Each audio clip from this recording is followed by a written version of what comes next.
Rajang Semeng, apa kabar saudara? Berita Bali kini hadir menjumpai Anda bersama saya Bavani Navaratri. Serangkaian berita aktual seputar Bali telah kami siapkan untuk Anda. Berikut 3 berita utama untuk hari ini.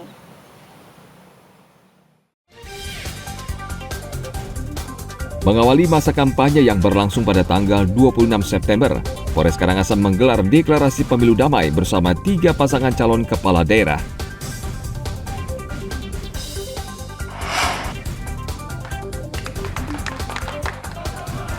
KPU Provinsi membagi wilayah Bali menjadi 2 zona selama masa kampanye pemilihan gubernur dan wakil gubernur pada pilkada.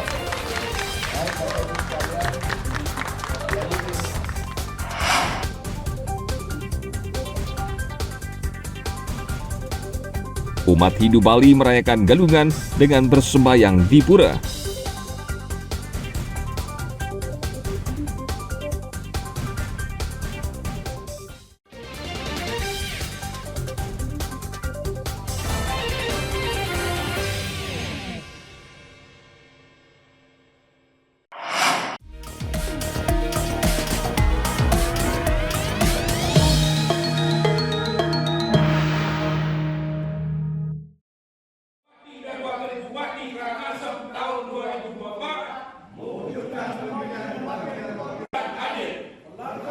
Mengawali masa kampanye yang berlangsung pada tanggal 26 September, Polres Karangasem menggelar deklarasi pemilu damai bersama 3 pasangan calon kepala daerah yang akan berkontestasi pada Pilkada 27 November 2024. Ketua tim pemenangan dari ketiga pasangan calon secara bersama-sama membaca deklarasi yang kemudian berlanjut dengan penandatanganan kesepakatan untuk menjaga agar Pilkada berjalan damai dan aman.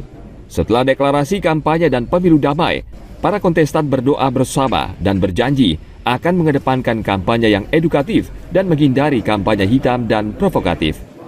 Semua pihak, semua elemen yang terlibat di dalam pilkada ini berkomitmen untuk menjaga bagaimana pilkada di Karangasem itu bisa tercipta dengan suasana aman, sejuk, damai, dan itu dengan penuh kegembiraan dan masyarakat teredukasi, yaitu harapannya juga bisa menjadi role model pilkada yang penuh dengan etika politik yang berlandaskan dengan kearifan lokal di Bali, yaitu Trihite Karanga.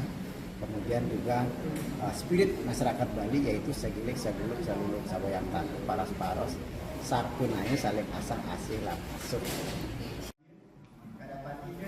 Polres Karangasem berharap dengan penandatanganan kesepakatan kampanye damai ini, Pilkada di Kabupaten Karangasem berlangsung lancar, aman, dan tertib.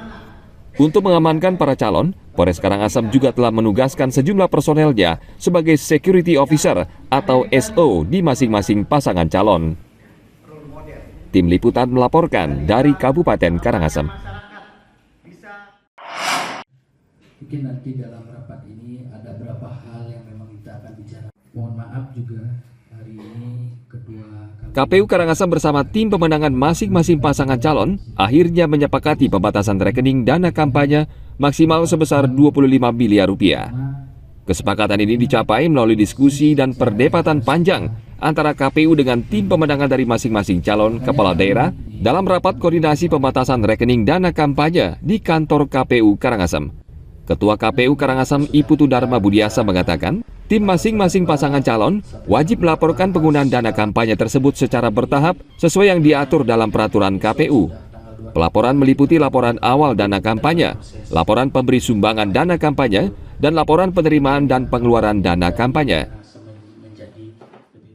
Untuk pembahasan dana kampanye yang sudah dibicarakan kemarin dengan pasangan calon dan juga tim, itu disepakati maksimal masing-masing pasangan calon itu dalam dana kampanyenya disepakati sebanyak 25 miliar selama proses pelaksanaan kampanye selesai.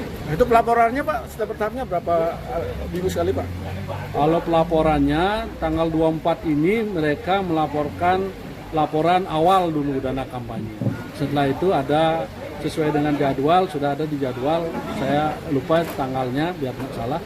Nanti itu mereka secara rutin akan melaporkan setiap perkembangan pelaporan atau penggunaan dari dana kampanye tersebut. Saat ini tim pasangan calon sudah bisa mengunggah laporan awal dana kampanye pasangan calon kepala daerah bersangkutan ke aplikasi Sistem Informasi Kampanye dan Dana Kampanye atau SIKDK KPU RI. Dana kampanye bisa berbentuk uang, barang, dan jasa. Jika dalam bentuk barang dan jasa, maka akan dicatat sesuai harga pasar. Jika sumbangan baik perorangan maupun perusahaan melebihi ketentuan, maka KPU akan melarang penggunaan dana tersebut. Tim Liputan melaporkan dari Kabupaten Karangasem. Tidak dengan mewakili yang kami hormati Provinsi Bali. KPU Provinsi Bali memutuskan membagi wilayah Bali menjadi 2 zona selama masa kampanye pemilihan gubernur dan wakil gubernur pada pilkada mendatang. Zona 1 adalah Kabupaten Buleleng, Jembrana, Tabanan, dan Badung. Sedangkan zona 2 adalah Kota Denpasar, Kabupaten Gianyar, Kelungkung, Bangli, dan Kabupaten Karangasem. Dengan pembagian 2 zona tersebut, masa pendukung masing-masing calon tidak akan bertemu, sehingga bisa mengurangi bentrokan atau kericuhan antara kedua masa pendukung. KPU juga telah menyusun draft jadwal kampanye masing-masing pasangan calon, di mana kedua kandidat bisa berkampanye setiap hari, namun di zona yang berbeda. Kami persilakan di sebelah kanan kami, silakan. Di mana kita atur bahwa setiap hari mereka boleh kampanye dan kita jadikan Bali ini 2 zona. Ya.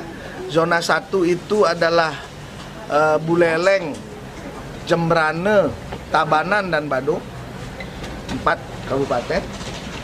Kemudian zona 2 itu adalah Denpasar, Gianyar, Bangli, Kelungkung, dan Karangasem. Jadi nanti bertukar dia, misalnya hari pertama dia zona 1, hari kedua dia zona 2. Jadi begitu. Dengan pengaturan jadwal dan zona, KPU Provinsi Bali yakin kampanye pilkada di Bali berjalan aman dan tertib. Untuk pemilihan gubernur Bali diikuti 2 pasangan, yakni Wayan Koster dan Inyoman Giriprasta, serta pasangan Made Mulyawan Arya dan Putu Agus Suratnyana. Kampanye akan dimulai pada tanggal 26 September, sehari setelah Hari Raya Galungan. Tim Liputan melaporkan dari Kota Denpasar. Supaya kami juga melihat.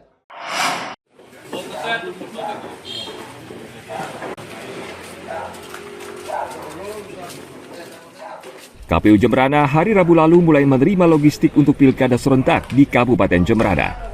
Logistik yang datang antara lain kotak dan bilik suara serta tinta. Kesiapan logistik pilkada khususnya KPU Jembrana sudah mencapai 30%. Dan KPU masih menunggu logistik lainnya yang masih dalam proses pembuatan. Menurut Ketua KPU Jembrana Ketut Adi Sanjaya, KPU belum seluruhnya menerima kotak dan bilik suara karena masih ada kotak suara yang pengirimannya menyusul pada hari Kamis tanggal 26 September.